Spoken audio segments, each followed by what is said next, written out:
All right, welcome back to Rockford Reading Daily. We are currently reading Angela Y. Davis's Women, Race, and Class. We are on Chapter 7, Women's Suffrage at the Turn of the Century, The Rising Influence of Racism. Middle of page 113. Given the uncamouflaged violence visited upon black people during the 1890s, how could white suffragists argue in good faith that, quote, for the sake of expediency, end quote, they should, quote, stoop to conquer on this color question, end quote. The ostensibly, quote, neutral, end quote, stance as assumed by the leadership of the NAWSA with respect to the, quote, color question, end quote, actually encouraged the proliferation of undisguised racist ideas within the ranks of the suffrage campaign.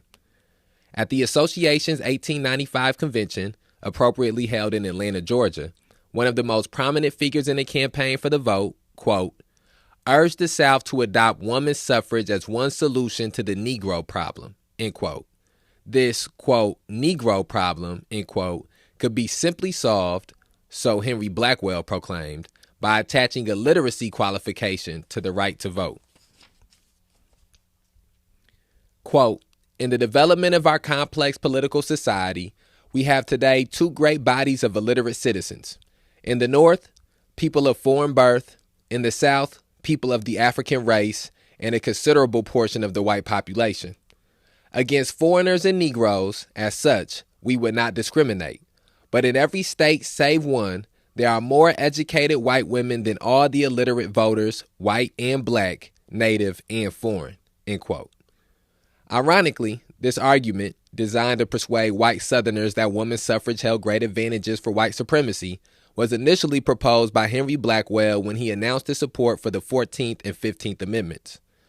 Already in 1867, he had addressed an appeal to, quote, the legislatures of the southern states, end quote, urging them to take note of the fact that female enfranchisement could potentially eliminate the black population's impending political power. Quote, consider the result from the southern standpoint.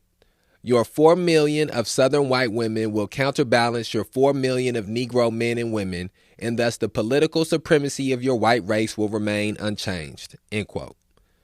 This renowned abolitionist assured the Southern politicians at that time that women's suffrage could reconcile the North and the South. Quote, capital and population will flow, like the Mississippi, toward the Gulf, end quote. And as for black people, they, quote, would gravitate by the law of nature toward the tropics, end quote. Quote, the very element which has destroyed slavery would side with the victorious South, and out of the nettled danger you will pluck the flower safety, end quote. Blackwell and his wife, Lucy Stone, assisted Elizabeth Cady Stanton and Susan B. Anthony during their 1867 Kansas campaign. That Stanton and Anthony welcomed at this time the support of a notorious Democrat whose program was, quote, woman first, the Negro last, end quote, was an indication that they implicitly assented to Blackwell's racist logic. Moreover, they uncritically described, in their history of women's suffrage, the Kansas politicians' fear of black suffrage. Quote, the men of Kansas in their speeches would say, if Negro suffrage passes, we will be flooded with ignorant, impoverished blacks from every state of the Union.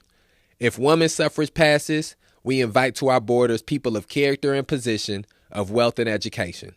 Who can hesitate to decide when the question lies between educated women and ignorant Negroes? End quote. Excuse me. However racist these early postures of the women's movement may seem, it was not until the last decade of the 19th century that the women's suffrage campaign began to definitively accept the fatal embrace of white supremacy. The two factions, Stanton Anthony and Blackwell Stone, which had split on the issue of the 14th and 15th Amendments, were reunited in 1890. In 1892, Elizabeth Cady Stanton had grown disillusioned about the ballot's potential power to liberate women and ceded the presidency of the National American Woman Suffrage Association to her colleague Susan B. Anthony. During the second year of Anthony's term, the NAWSA passed a resolution which was a variation of Blackwell's racist and class-biased argument of more than a century earlier. Resolved, that without expressing any opinion on the proper qualifications for voting, we call attention to the significant facts that in every state there are more women who can read and write than the whole number of illiterate male voters, more white women who can read and write than all Negro voters, more American women who can read and write than all foreign voters, so that the enfranchisement of such women would settle vexed questions of male by literacy, of rule by literacy, whether of homegrown or foreign-born production, end quote. This resolution cavalierly dismissed the rights of black and immigrant women along with the rights of their male relations. Moreover, it pointed to a fundamental betrayal of democracy that could no longer be justified by the old expediency argument. Implied in the logic of this resolution was an attack on the working class as a whole and a willingness, whether conscious or not, to make common cause with the new monopoly capitalists whose indiscriminate search for profits knew no human bounds. In passing the 1893 resolution, the suffragists might as well have announced that if they, as white women of the middle class and bourgeois, were not given the power of the vote, they would rapidly subdue the three main elements of the U.S. working class: black people, immigrants, and the uneducated native white workers. It was these three groups of people whose labor was exploited and whose lives were sacrificed by the Morgans, Rockefellers, Mellons, Vanderbilts, by the new class of monopoly capitalists who were ruthlessly establishing their industrial empires. They controlled the immigrant workers in the North as well as the former slaves and the poor white laborers who were operating the new railroad, mining, and steel industries in the South. Terror and violence compelled black workers in the South to accept slave-like wages and working conditions that were frequently worse than slavery. This was the logic behind the rising waves of lynchings and the pattern of legal disenfranchisement in the South. In 1893, the year of that fatal NAWSA resolution, the Supreme Court reversed the Civil Rights Act of 1875. With this decision, Jim Crow and lynch law, a new mode of racist enslavement, received judicial sanction. Indeed, 3 years later, the Plessy versus Ferguson decision announced the, quote, separate but equal, end quote, doctrine, which consolidated the South's new system of racial segregation. The last decade of the 19th century was a critical moment in the development of modern racism, its major institutional supports, as well as its attendant ideological justifications. This was also the period of imperialist expansion into the Philippines, Hawaii, Cuba, and Puerto Rico. The same forces that sought to subjugate the peoples of these countries were responsible for the worsening plight of black people and the entire U.S. working class. Racism nourished those imperialist ventures and was likewise conditioned by imperialism's strategies and apologetics. On November 12, 1898, the New York Herald ran stories about the U.S. presence in Cuba, the, quote, race riot, end quote, in Phoenix, South Carolina, and the massacre of black people in Wilmington, North Carolina. The Wilmington Massacre was the most murderous of an entire series of organized mob attacks on black people during that period. According to a black minister at that time, Wilmington was, quote, Cuba's kindergarten of ethics and good government, end quote, as it was also proof of the profound hypocrisy of U.S. foreign policy in the Philippines. In 1899, the suffragists were quick to furnish evidence of their consistent loyalty to the avaricious monopoly capitalist. As the dictates of racism and chauvinism had shaped the NAWSA's policy toward the domestic working class, they accepted without question the new feats of U.S. imperialism. At their convention that year, Anna Garland Spencer delivered an address entitled, quote, Duty to the Women of Our New Possessions, end quote, Our New Possessions. During the discussion, Susan B. Anthony did not attempt to conceal her anger, but, as it turned out, she was not angry about the seizures themselves. She had been, quote, overflowing with wrath ever since the proposal was made to engraft our half-barbaric form of government on Hawaii and other new possessions, end quote. And then here, I want to take a moment to reflect on some of the things that we just read through in those passages. I think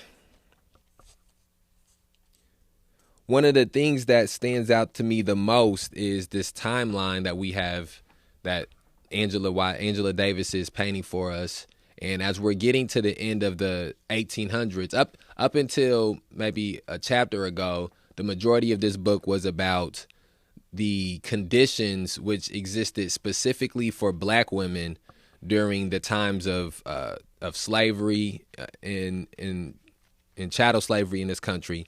And then we've got into, in this last chapter or two, the beginnings of Reconstruction and the endings of chattel slavery. And one of the things that was a primary topic was black suffrage and black people getting the right to vote, black people petitioning to make sure that that just simply being black would not eliminate you from having the right to vote. And we're seeing here in this chapter how, as we get to the end of the 1800s, that those things that were struggled for by black people have been repealed. And you're beginning to see why Frederick Douglass claimed that it was so important for black people to get the vote, for black men to get the vote, even if it meant black men getting the vote before women got the vote, specifically white women got the vote, because of the conditions that existed for black people in the country and because of the dangers of the few gains that they had being pushed back. And so in our previous chapter, we began to hear about some of the advancements that were taking place when it came to education for black women specifically, and black people as a whole. And as we are reading through this chapter, we begin to get to the Plessy versus Ferguson and Jim Crow period of times which existed in our society, when those things that were struggled for, like education for black people, equitable and equal education for black people, those things that were struggled for, like equitable and equal electoral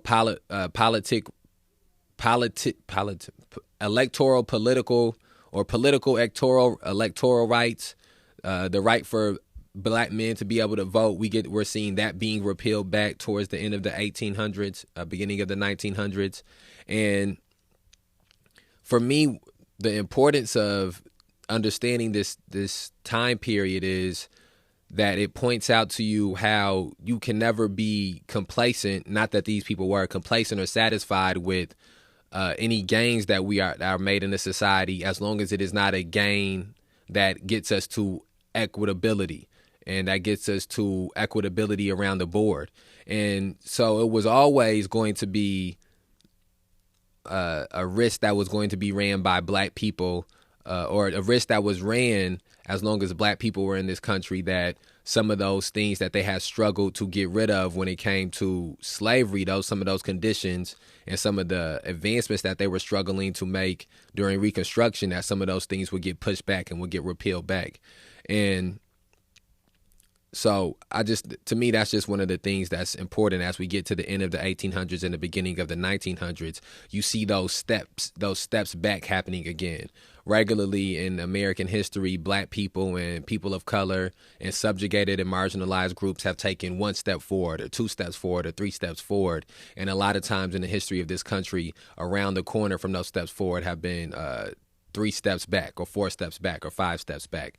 And we've seen, even in just some of the working conditions that Angela Davis is pointing out for black people and black women specifically during this time, some of the working conditions became worse after slavery was over with. So even though the abolition of slavery was 2 steps forward, because of the racism that still was existing in the society, because of the overwhelming capitalism that was existing in the society, and now because of the imperialism that's beginning to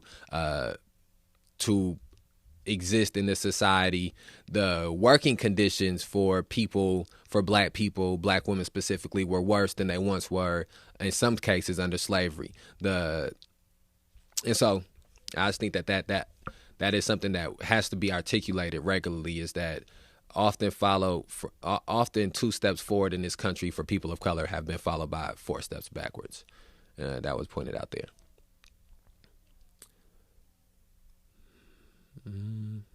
Okay, hold on one second. Trying to figure out where we are at. Okay. Anthony consequently advanced the demand with all the force of her wrath. Quote, that the ballot be given to the women of our new possessions upon the same term as to the men, end quote. As if women in Hawaii and Puerto Rico should demand the right to be victimized by U.S. imperialism on an equal basis with their men. During this 1899 convention of the NAWSA, a revealing contradiction emerged. While the suffragists invoked their, quote, duty to the women of our possessions, end quote, a black woman's appeal for a resolution against Jim Crow went entirely unheeded. The black suffragist, Lottie Wilson Jackson, was admitted to the convention because the host state was Michigan, one of the few chapters welcoming black women into the suffrage association. During her train trip to the convention, Lottie Jackson had suffered the indignities of the railroads' segregationist policies. Her resolution was very simple, quote, that colored women ought not to be compelled to ride in smoking cars and that suitable accommodations should be provided for them, end quote. As the convention's presiding officer, Susan B. Anthony brought the discussion on the black woman's resolution to a close. Her comments assured the overwhelming defeat of the resolution. Quote, we women are a helpless, disenfranchised class. Our hands are tied. While we are in this condition, it is not for us to go passing resolutions against railroad corporations or anybody else, end quote. The meaning of this incident was far deeper than the issue of whether or not to send an official letter protesting a railroad company's racist policies. In refusing to defend their black sister, the NAWSA symbolically abandoned the entire black people at the moment of their most intense suffering since emancipation. This gesture definitively established the Suffrage Association as a potentially reactionary political force which would cater to the demands of white supremacy. And then I want to point out here, too, I think that that's something that is still very much in existence with a lot of political parties, with a lot of businesses, organizations, industries, institutions in this society, because of how strong the racist culture is in this society. A lot of times, for political advantageous reasons, for financial advantageous reasons, you will see businesses, individuals, institutions, political parties capitulate to white supremacist ideology, capitulate to white supremacist thought patterns, capitulate to white supremacist demands. And a lot of times for some people, it's hard to understand how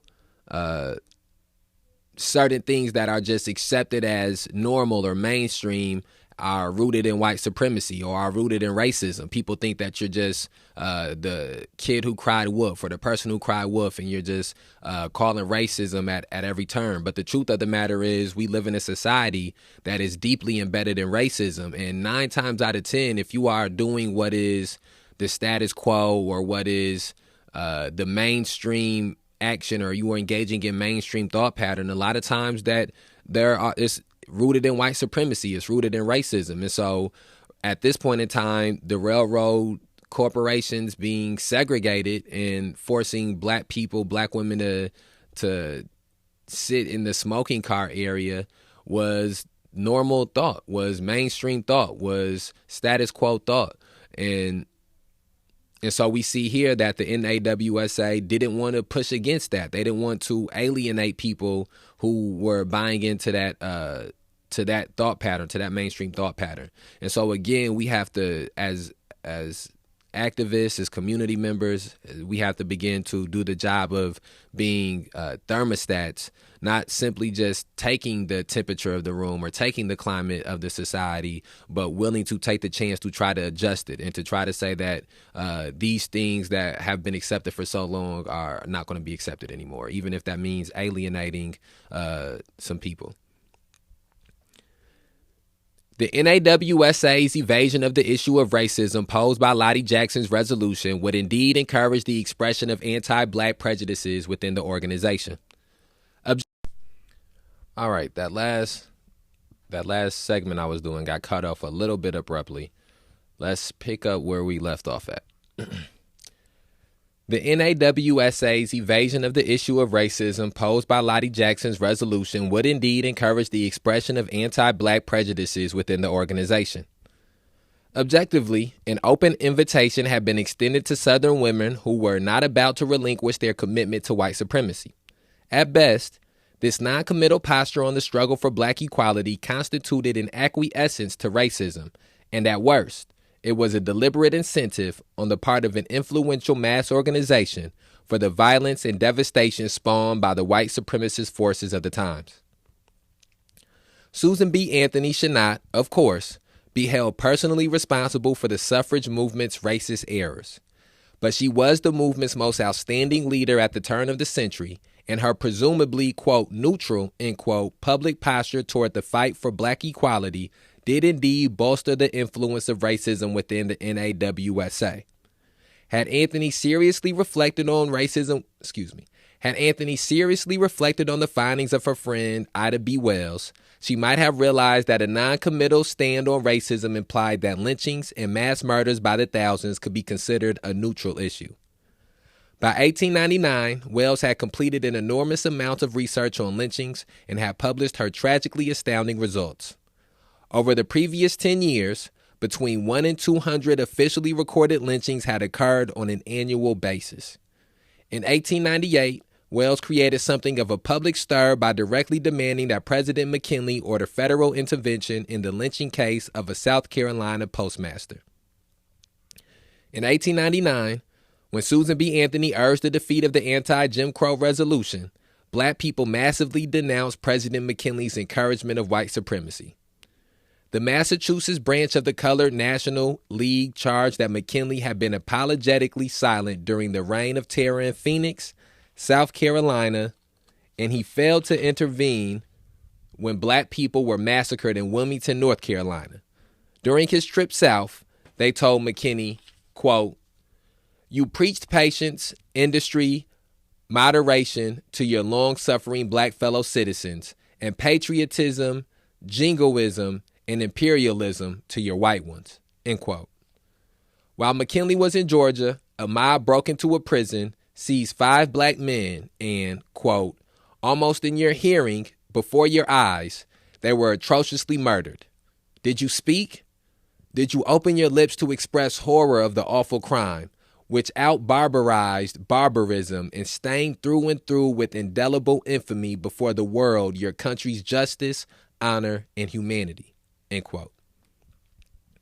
And not a presidential word was uttered about one of the period's most notorious lynchings, the burning that year of Sam Hose in Georgia. Quote, "He was taken one quiet Sunday morning from his captors and burned to death with indescribable and hellish cruelty in the presence of cheering thousands of the so-called best people of Georgia, men, women, and children who had gone forth on a Christian Sabbath to the burning of a human being as to a country festival and holiday of innocent enjoyment and amusement," end quote. Countless historical documents confirm the atmosphere of racist aggressions as well as the powerful challenges emanating from black people during the year 1899. An especially symbolic document is the call issued by the National Afro-American Council urging black people to observe June 2nd as a day of fasting and prayer. Published in the New York Tribune, this proclamation denounced the unjustified and indiscriminate arrest which leave men and women easy prey for mobs of, quote, ignorant, vicious, whiskey-besotted men, end quote, who, quote, torture, hang, shoot, butcher, dismember, and burn, end quote. It was thus not even a question of reading the handwriting on the wall. The reign of terror had already descended upon black people. How could Susan B. Anthony claim to believe in human rights and political equality and at the same time counsel the members of her organization to remain silent on the issue of racism? Bourgeois ideology, and particularly its racist ingredients, must really possess the power of dissolving real images of terror into obscurity and insignificance, and of fading horrible cries of suffering human beings into barely audible murmurings and then silence. When the new century rolled around, a serious ideological marriage had linked racism and sexism in a new way. White supremacy and male supremacy, which had always had an easy courtship, openly embraced and consolidated the affair. During the first years of the 20th century, the influence of racist ideas was stronger than ever. The intellectual climate, even in progressive circles, seemed to be fatally infected with irrational notions about the superiority of the Anglo-Saxon race. This escalated promotion of racist propaganda was accompanied by a similarly accelerated promotion of ideas implying female inferiority. If people of color, at home and abroad, were portrayed as incompetent barbarians, women, white women, that is, were more rigorously depicted as mother figures whose fundamental raison d'etre was the nurturing of the male of the species. I know I pronounced that wrong. Sorry about that. I think that's French. White women were learning that as mothers, they bore a very special responsibility in the struggle to safeguard white supremacy. After all, they were the, quote, mothers of the race, end quote. Although the term race allegedly referred to the, quote, human race, end quote, in practice, especially as the eugenics movement grew in popularity, little distinction was made between, quote, the race, end quote, and, quote, the Anglo-Saxon race, end quote. I think one of the things I want to point out here is we see as we get into the 1900s, or the beginning of the 1900s, again, how even though slavery is no longer in existence, we see how capitalism, imperialism, male supremacy, and white supremacy are all becoming more deeply ingrained into mainstream society, how they are all becoming, the ideology of all of these things are becoming more part of the status quo, and more people are becoming indoctrinated in these things. And so I think that it's important to point out that even though the brutality and the sheer inhumaneness of slavery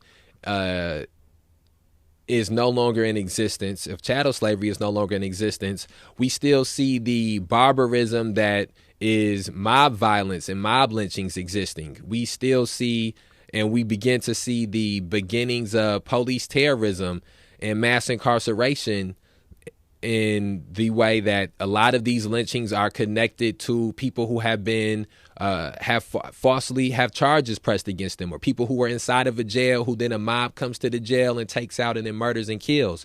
And so even as early as 1900, and we've seen this sort of we've seen some of this in the end of the 1800s as well, but as we get to the 20th century, the dawn of the 20th century, we see how the violence is still very much part of the society that exists, and that violence is still being predominantly and disproportionately inflicted upon black people and people of color. And again, the 1900 is 2021 right now, 2022, excuse me, right now.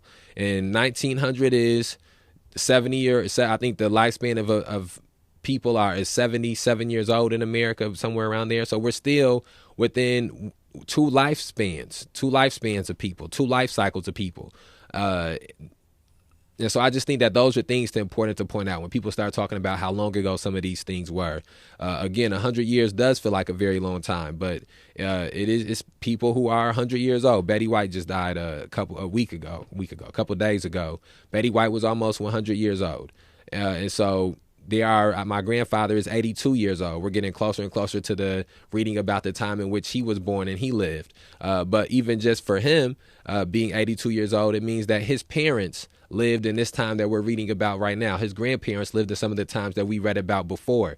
And so we aren't drastically removed from these experiences and from these ideologies and thought patterns and things of that nature. And so I think that's another thing that's important to remember about these things, why we have to struggle so hard to bring awareness and inform and educate people about some of the history of this society in this country, is because we are not far removed from that history.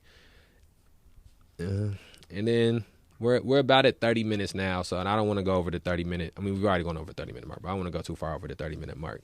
So we'll end this episode here, and we will be back with another episode tomorrow. We'll finish up Chapter 7 and begin in Chapter 8. All right. Share this on whatever platform you're listening to it on. And remember, we put these episodes out on a daily basis to present people the opportunity to begin and further their journey in the struggle to end police terrorism, mass incarceration, and racial injustice.